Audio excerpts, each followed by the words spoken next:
घड्याळाची सवय पण किती विचित्र आहे. नेहमी टिकटिक करते, स्वतः पण टिकत नाही आणि दुसऱ्याला सुद्धा टिकू देत नाही. नेहमीच लहान लहान चुकांपासून वाचण्याचा प्रयत्न करा, कारण माणसाला ठोकर दगडापासून लागते, पर्वतापासून नाही. गरीबाच्या गरिबीची पण खूप मस्करी उडवली जाते.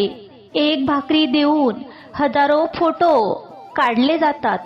तक्रार करून आपण कोणत्याही समस्यापासून वाचू शकत नाही, पण जबाबदारी घेऊन आपण समस्यातून नक्की बाहेर निघू शकतो. देव आणि माणूस यांच्यामध्ये फरक फक्त इतकाच असतो की देव शरीराने दगड असतो आणि माणूस मनाने दगड असतो. पैशाने कधीच सुखाची खरेदी करता येत नाही आणि दुःखाचा कोणी खरेदीदार नसतो. मोत्याच्या माळेची स्तुती तर सर्वच करतात, कारण त्यातील मोती सर्वांना आकर्षित करतात. कमाल तर त्या धाग्याची आहे ज्या धाग्याने ते मोती जोडून ठेवले आहेत, पण तो धागा कोणाला कधीच दिसत नाही. असं म्हटलं जातं की खोटी शपथ घेतल्याने कधीच कोणी मरत नाही, पण खोटी शपथ घेतल्याने माणसाचा विश्वास नक्की मरतो आणि हे कोणाला दिसत नाही. माणूस चुका करून एवढा दुःखी होत नाही जेवढा तो त्या चुकांबद्दल विचार करून दुःखी होत असतो. कोणाचीही वेशभूषा बघून त्याच्या संस्काराला कमी समजू नका.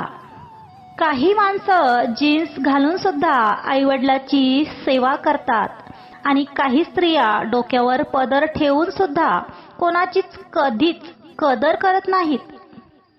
कमजोर व्यक्तीसोबत शत्रुत्व सर्वात जास्त धोकादायक असतं, कारण कमजोर व्यक्ती त्यावेळी वार करतात ज्यावेळी तुम्ही कल्पना सुद्धा करू शकत नाही. पुस्तकाच्या पानापेक्षा आयुष्याची पलटणारी पाने सुद्धा आपल्याला खूप काही शिकवून जातात.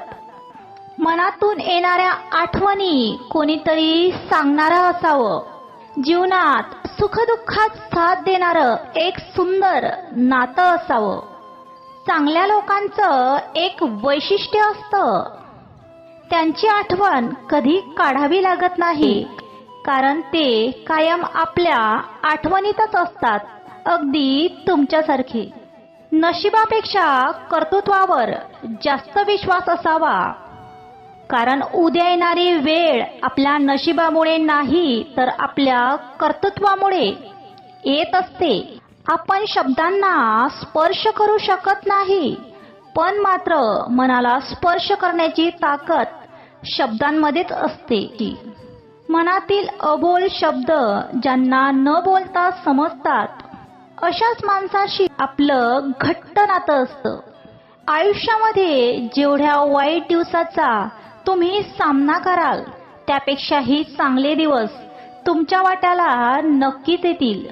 दुसऱ्याला उपदेश देताना आपण त्या वाटेवर चालतो का हे एकदा तपासून पहा, कारण दुसऱ्याला उपदेश देणं खूप सोपं असतं आणि त्याचा उपयोग आपल्या आयुष्यात करणं खूप कठीण असतं.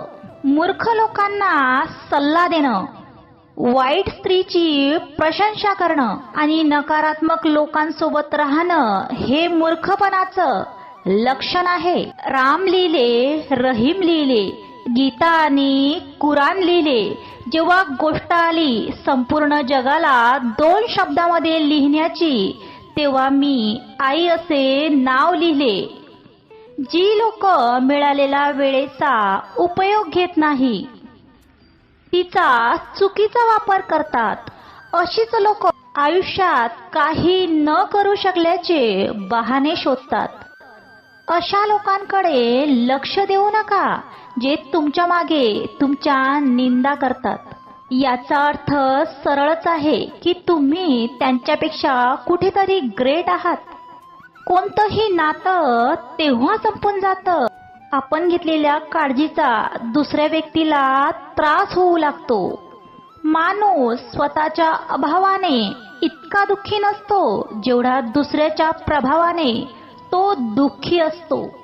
पैसा जर खिशात असेल तर ती तुमची सर्वात मोठी ताकद आहे आणि पैसा जर तुमच्या मेंदूमध्ये असेल तर ती तुमची सर्वात मोठी कमजोरी आहे.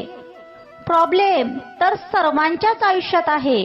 कोणी लिहत आहे तर कोणी वाचत आहे आणि कोणी रडत आहे. यश नेहमी चांगल्या विचाराने येत असते आणि चांगले विचार चांगल्या लोकांच्या संगतीतून येत असतात. म्हणून चांगल्या लोकांच्या संगतीत राहायला शिका. एक असा विद्यार्थी जो प्रत्येक प्रश्न शिक्षकाला विचारतो तो फक्त 5 मिनिटांसाठी मूर्ख ठरतो, पण जो विद्यार्थी प्रश्न कधीच विचारत नाही तो आयुष्यभर मूर्ख ठरतो. भाग्याच्या दरवाजावर डोकं आपटण्यापेक्षा कर्माचं वादळ निर्माण करा. तुमच्या यशाचे दरवाजे नक्कीच उघडतील या गोष्टीवर विश्वास ठेवा.